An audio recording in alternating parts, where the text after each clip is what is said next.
Hi, this is Class Notes A in Lesson 2. And for this class notes, we are asked to solve this first order ODE. So I just want to run through why this is an example of a separable ODE up here. And I'm going to do that by talking first about the ODE itself and then going through this definition real quick. So let's look at the ODE itself. This is a first order ODE because the highest power of the derivative in the equation is 1. So there's no y double prime, for example, or higher order derivatives. So that makes it a fold, so that's good. And when we encountered folds in the past, in the previous lesson, lesson 1, we were wondering if they were linear. And long story short, we had quite a few ways to determine that, and we described that in the previous videos in lesson 1. For this particular ODE, the linearity here, the tip-off that this is not linear, is that y squared term there. So this makes it a non-linear fold, and there are lots of different possible things that it could be within that broader category. And this ODE turns out to be a separable ODE. So let's talk quickly about that. So here's the definition up here for what a separable ODE looks like. I want to mention a few quick things here. So what makes an ODE separable? Well, so we'll see that in the examples that I'll talk about in the videos to follow, there are various forms that the right-hand side of a separable ODE could take. So in this definition, we have a function of t, function of only t, divided by a function of only y. So that is one form of a separable ODE. Another form is you could have this being some function of t multiplied by some function of y, or yet another form, some function of t divided by some function of y. All right, so in terms of, combinations of functions, what makes an ODE separable then is that you have a quotient or a product of functions in which one of them only depends on t, one of them only depends on y. All right, so that makes the ODEs separable. Now you might be wondering, why are they called separable ODEs, right? And we are about to see that in this example. So let's go down here and start solving this to illustrate how this all works. And I want to mention that we're going to solve this in two different ways. The answer we get will be completely the same for both ways, but they're going to illustrate different approaches. So the first way we're going to solve this, I'm going to call this the quick way.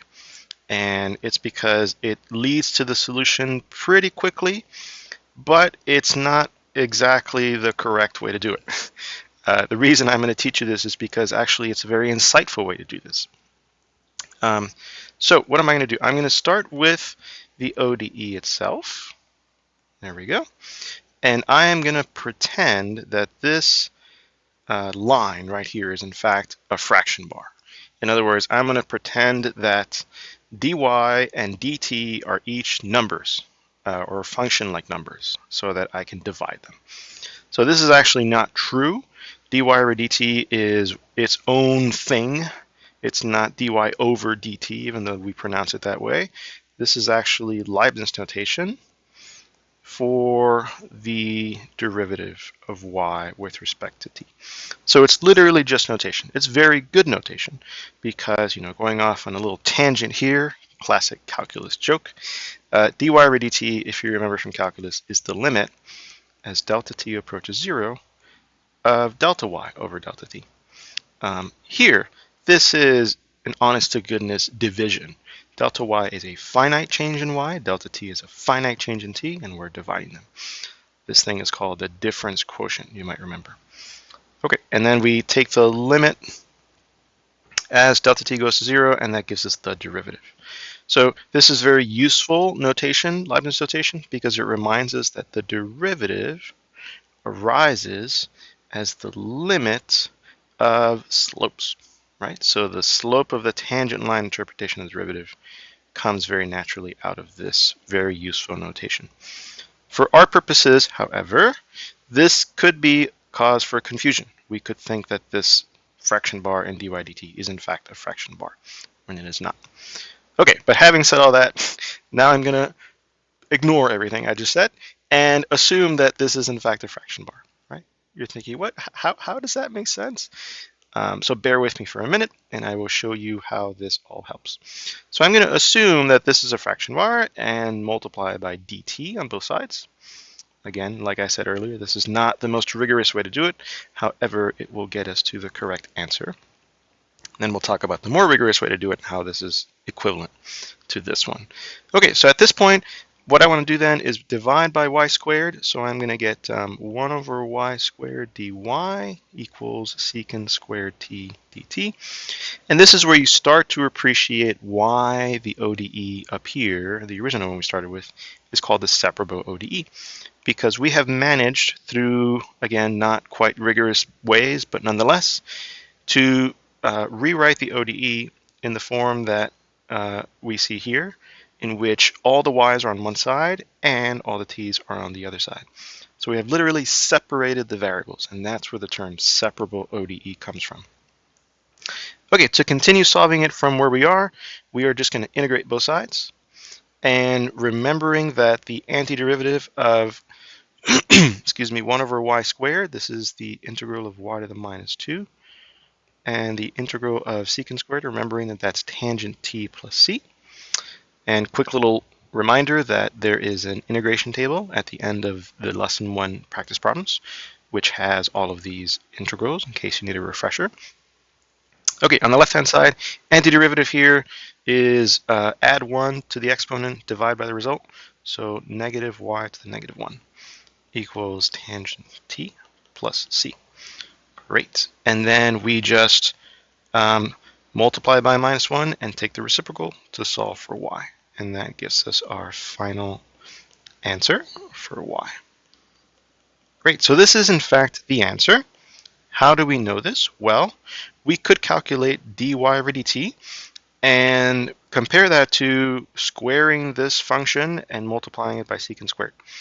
And if you do that, you will see that, in fact, that both of those quantities expressions are equal. So this is, in fact, a solution to the ODE we started off with. Great. All right, so now let's talk about the more rigorous way to do this so that we're not assuming that dy and dt are separate measurable quantities. So I'm going to say more rigorous way. All right, the more rigorous way to do this, let's go back to the ODE we started with. There we are. And I'm going to divide by y squared here, 1 over y squared dy dt. But again, I'm not going to break up the dy over dt because that's just notation. And what I'm going to do here is now integrate both sides with respect to t. So I'm going to move over the secant squared t over here so that I have space to put an integral with respect to t on both sides. Great. The right-hand side we already did, and nothing fancy going on there. That integrates the tangent. The left-hand side, let's talk about it. So we talked about this in the lesson 1 notes, and this is going to come up over and over again, especially in this lesson. So let's talk about integrating 1 over y squared dy dt. So what I'm referring to that will come up over and over again is this notion of integrating something that has a y prime in the integrand.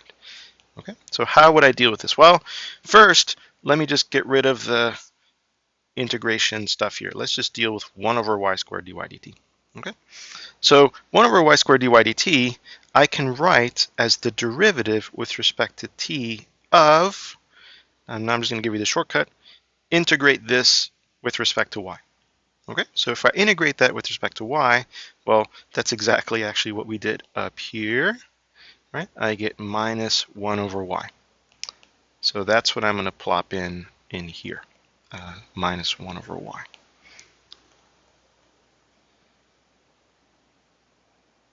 Okay. So how does that work out? Let's just double check that. So is it true? You know, does this equation that I just wrote make sense? So let's figure that out by calculating this derivative. So if I differentiate with respect to t, something that has a y, but I know that y depends on t, I just don't know exactly the formula. That's where we talked about this in lesson 1. Remember, this is a case of implicit differentiation in calculus, or we can also use the chain rule, same deal. So the derivative with respect to t of this is the derivative with respect to y of this times dy dt. So this is the Leibniz version of the chain rule. Great. So let me give myself a little bit more space here. All right. So if I continue working on this, the derivative with respect to y of minus 1 over y over here, that's y to the minus 1. If I differentiate that, I would bring down the negative 1 and then subtract 1. So I get 1 over y squared, dy dt. Okay. Great. So my whole point in doing this was to show you that indeed this is a true statement. That is 1 over y squared dy dt is equal to the derivative with respect to t of minus 1 over y.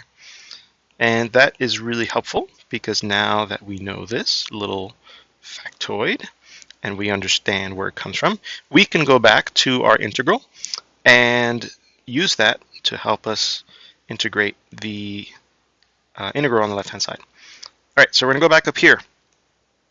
Okay, and we're going to insert what we just figured out. So this is integral of the derivative of minus 1 over y dt. And then here we are at one of those places where we were in the lesson 1 notes. We have the integral of the derivative with respect to the same variable of something. And integration and differentiation undo each other. So we are left just with minus 1 over y equals tangent t plus c. All right, and at this point we are in the same exact point that we were at up here in this intermediate step in the calculation. Compare those two. So for the same algebraic reasons, we end up with the same answer as we did before. We multiply by minus 1, and then we take the reciprocal, and we get the same answer. All right, so as promised, we got the same answer as the previous way we did it, but this way took a little longer, and it was perhaps a bit more convoluted. So it is more rigorous, but it is a bit longer.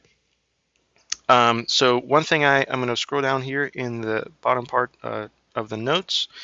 I mention in detail how this all works in general. So that's this part of these notes. So this is how to solve separable ODEs using that more rigorous way we just looked at, where we do not assume that dy over dt is in fact dy divided by dt. But pointing out down here, right, if you do follow that little shortcut, it is again based on what I just showed you a little earlier, based on sound reasoning that Leibniz used to develop this notation.